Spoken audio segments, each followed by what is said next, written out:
todo lo que hemos visto en fechas recientes, años recientes a nivel de justicia laboral, conciliación prejudicial obligatoria, democracia sindical, teletrabajo, subcontratación, pero sobre todo las tres primeras, los temas de justicia, los temas colectivos, se explican en un contexto comercial.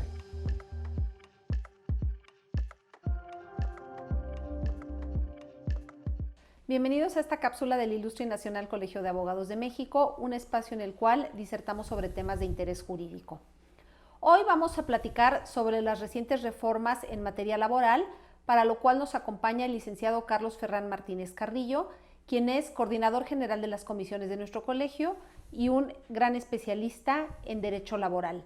Bienvenido, Carlos, gracias por acompañarnos hoy en la biblioteca de nuestro colegio. Al contrario, María, siempre feliz de estar aquí contigo y con el colegio, por supuesto. Gracias.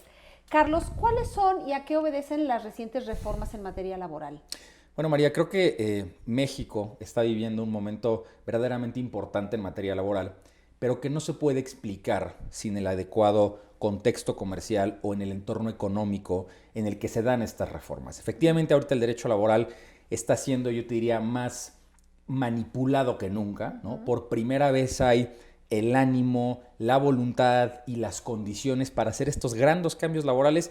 Todo lo que hemos visto en fechas recientes, años recientes a nivel de justicia laboral, conciliación prejudicial obligatoria, democracia sindical, teletrabajo, subcontratación, pero sobre todo las tres primeras, los temas de justicia, los temas colectivos, se explican en un contexto comercial en donde nuestros principales socios comerciales, Estados Unidos y Canadá, sobre todo Estados Unidos, han demandado que el Estado mexicano deje, digamos, de competir de manera desleal o deje de incurrir en este dumping social, en donde México, al ser un país en el que, a pesar de existir una carga social muy elevada, en México se paga no solamente salario muy bajo, hay que decirlo, pero se paga reparto de utilidades, aguinaldo, seguridad social, tiempo extra. Se pagan muchas prestaciones que francamente no se pagan en ningún otro país del mundo. Entonces, a pesar de que en México tenemos una carga social muy elevada, los salarios desafortunadamente son tan bajos que México se ha beneficiado históricamente, sobre todo cuando lo comparamos con Estados Unidos, de estos bajos salarios. De manera que cuando un inversionista o una inversionista está pensando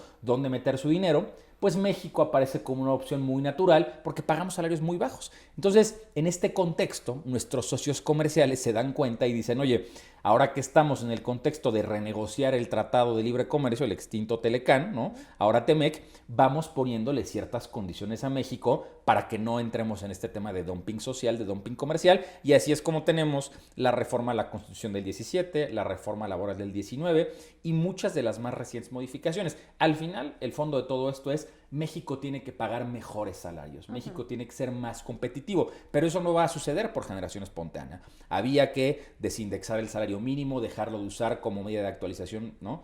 Había que cambiar los temas sindicales, había que abrir la justicia laboral, había que hacer muchísimas modificaciones. Y en este momento de la historia de México está transitando, yo te diría, a un auténtico relanzamiento del derecho laboral nunca antes visto y en donde, a partir de lo que podamos hacer desde la postulancia, desde la academia, desde el gremio, estamos llamados, creo yo, al momento del derecho laboral más importante de la historia de México, sin lugar a dudas. Claro. Ahora, bueno, ya respondiste la siguiente pregunta, pero ¿cómo inciden estos cambios en la relación de México con los Estados Unidos de Norteamérica? Bueno, como te decía ahorita, ¿no? No se puede entender esta cantidad de reformas si no es en el contexto comercial. México tiene la tarea de ser responsable, de ser verdaderamente vocal y de ser un muy buen ejecutor en todos estos cambios. Porque te digo, no es uno, ni dos, ni tres. Estamos transitando la justicia laboral del Poder Ejecutivo al Poder Judicial Federal y a los poderes locales. Estamos por primera vez teniendo sindicatos reales, donde exista voto libre, directo y secreto, democracia sindical, conocimiento de las y los trabajadores frente a quienes son sus representantes. Una cosa que parece muy básica, pero que en México estábamos acostumbrados a simular la contratación colectiva. Hay también reformas importantes en términos de salarios. El 90 de la ley, por ejemplo, ya habla con un lenguaje mucho más inclusivo, ya habla de equidad de género. Estamos viendo cambios que hay que decirlo así, fueron prácticamente dictados por nuestros vecinos comerciales como un requisito sine qua non para poder seguir siendo socios comerciales. Un poco la lógica es, ¿quieren seguir haciendo negocios? Pues cambien todo su sistema de justicia laboral, cambien a sus sindicatos, que sus sindicatos realmente existan, porque si no hay negociación colectiva real, María, no suben los salarios. Claro. Un contrato colectivo que está en el cajón, que no conocen las personas trabajadoras, que no se revisa, no sube los salarios y entonces México sigue en esta simulación salarial y eso impacta todo el contexto. Entonces hay ahorita una tarea muy importante que creo yo se está haciendo de manera adecuada. Hay estados que van un poco más adelantados que otros porque esto es un esfuerzo federal, pero también muy local, ¿no?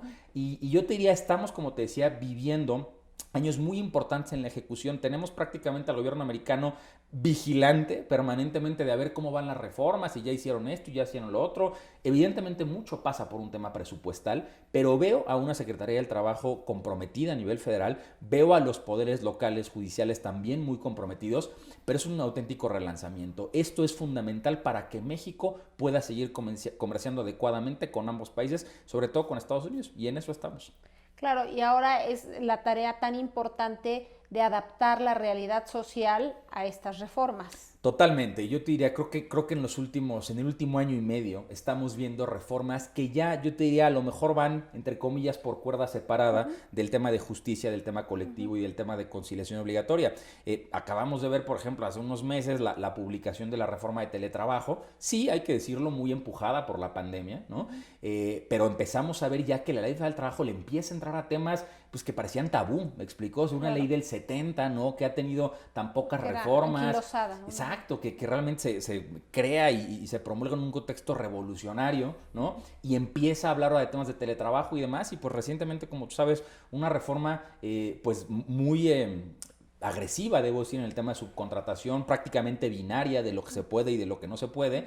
Entonces, créeme, nunca en la historia hemos visto este ritmo legislativo, solamente para que quienes nos ven lo tengan presente. Tú imagínate que la primera ley del trabajo es del 31, luego la reforma del 70, y eso fue un poco, bueno, la del 80, que es una reformita prácticamente, y luego nada más en esta década, en el 2012, una reforma importante, muy orientada al sector empresarial, y ahora en el 19, pasando por la Constitución del 17, y a partir del 19, teletrabajo, subcontratación, temas de salario, o sea, lo que está cambiando esto no tiene ningún precedente en México. Ya.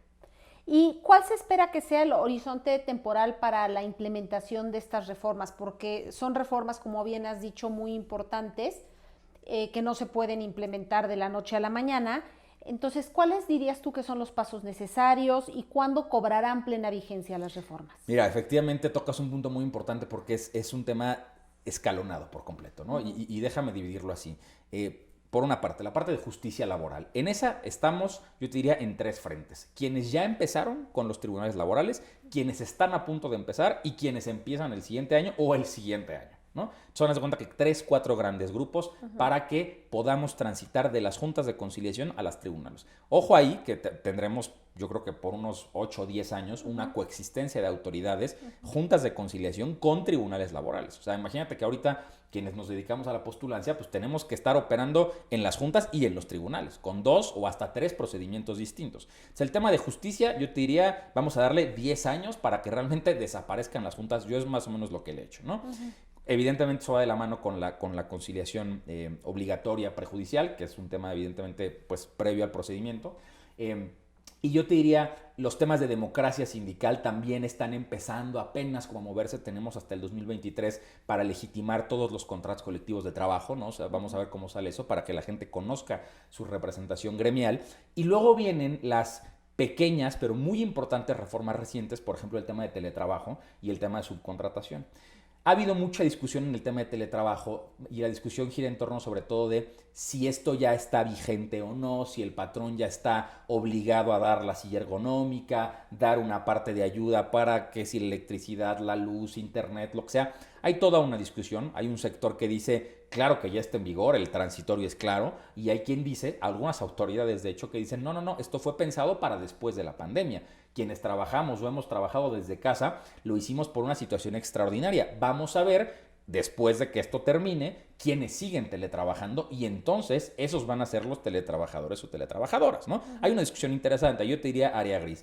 Y luego en el tema de la subcontratación, pues estamos llenos de transitorios, ¿no? El registro, los 90 días. Falta el reglamento, ¿no? Salieron hace poco unas regulaciones, pero faltan temas, evidentemente. Entonces, todo va de manera escalonada. Yo te diría, si tuviéramos que hacer una suma de todos estos temas, yo creo que esta gran modificación del derecho laboral tenemos que verla de manera optimista a 10 años. A 10 años. Para que realmente estemos ya sin las juntas de conciliación y arbitraje, viviendo democracia sindical, con una regulación de teletrabajo importante, en donde ya la gente sepa que puede trabajar desde su casa de manera natural, con las condiciones correspondientes, con una regulación de subcontratación ya aceptada por los sectores. En fin, yo estoy calculando más o menos 10 años, siendo optimistas, para serte franco, ¿no? Ya. Y vistos estos cambios tan seguidos en materia laboral, ¿estimas tú que se producirán más los siguientes años? Sí, yo creo que esto no ha terminado. Veo todavía algunos pendientes importantes. Te diría, creo que uno que está en el radar de muchos y muchas es el trabajo en plataformas digitales, ¿no? Mucha gente piensa que es lo mismo que teletrabajo y por supuesto que no tiene prácticamente nada que ver. Una cosa es trabajar desde casa con ciertas condiciones y otra cosa es, por ejemplo, trabajar para cualquiera de estas plataformas digitales, ¿no? Que cada vez son más, en donde la laboralidad o la relación de trabajo ya no es tan clara, ¿no? ¿Qué pasa si, por ejemplo, yo trabajo para una empresa en donde a lo mejor yo soy el dueño del coche, entonces yo lo pongo a disposición, cobro una comisión, pero cuando quiero no lo prendo, y entonces ¿qué pasa si no lo prendo en 2 semanas? Me quitan la concesión, lo que tú quieras, puedo seguir trabajando ahí, hay subordinación, hay salario. Aquí entra el famoso concepto del test de laboralidad, ¿no? O sea, vivimos en una legislación que fue pensada para las fábricas, para otro contexto económico. Otra época. En donde la relación laboral era muy fácil de distinguir. Servicio personal, subordinado, salario, era una cosa muy fácil. Hoy en día, la subordinación en un tema de plataforma digital no es tan clara. Claro. ¿Qué pasa si yo no prendo el coche, por ejemplo, en 2 semanas? ¿Me pueden correr? ¿Me pueden cortar? O sea, empieza a haber zonas grises, ¿no?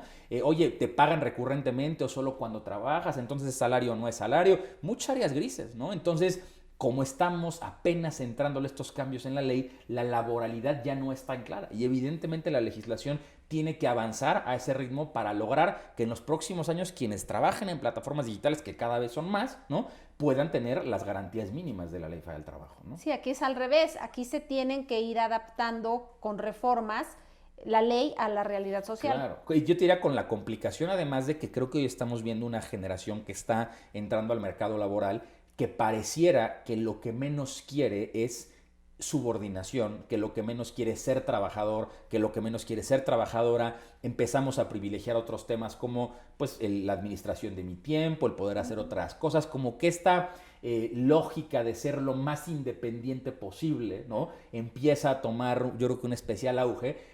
Y entonces otra vez la laboralidad, el concepto básico de cualquier relación que es la subordinación, se empieza a perder. Y entonces si no hay subordinación, no puede haber relación laboral. Hay otras relaciones civiles que se asemejan a lo laboral, la prestación de servicios, por ejemplo, en donde la línea es delgada. Entonces estamos viendo auténticas modificaciones, yo te diría, de muy alto impacto, y mi predicción es a 10 años más o menos, ¿no? Qué interesante, pues te seguiremos invitando para que nos vayas platicando de los nuevos cambios y de las implementaciones. Gracias por tu tiempo, Carlos. Al contrario, gracias a ti. Y gracias a ustedes por vernos. Los esperamos en nuestra siguiente cápsula y los invitamos a contactarnos a través de nuestro correo electrónico y nuestras redes sociales. Gracias, hasta la próxima.